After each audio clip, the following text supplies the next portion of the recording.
जी नाज़रीन, अव्हांखे ॿुधाईंदा हलूं त अवामी लॉन्ग मार्च रहीम यार खान में पहुची चुको आहे, जिते मुर्क न्यूज़ जे रिपोर्टर साईं ज़िया अब्बास सां जी ॻाल्हि साईं करे ज़िया रहिया अब्बास था, साहब ॿुधूं ॿुधाईंदा था। मार्च जे हवाले सां ही कीअं लॉन्ग मार्च आहे? बिस्मिल्लाहिर्रहमानिर्रहीम।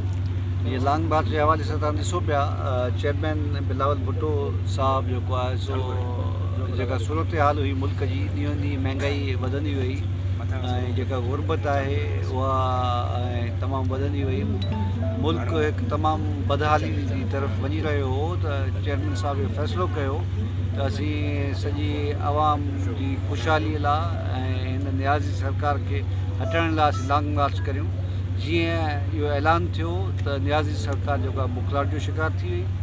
तव्हां ॾिठो त उन जो नतीजो इहो निकितो त हिकदमि प्राइम मिनिस्टर जेको आहे आयो होॾां, IMF जी डील सभु चयूं पिए, 10 रुपया त पेट्रोल जेको आहे सो हिकदमि तव्हांखे घटायो वियो।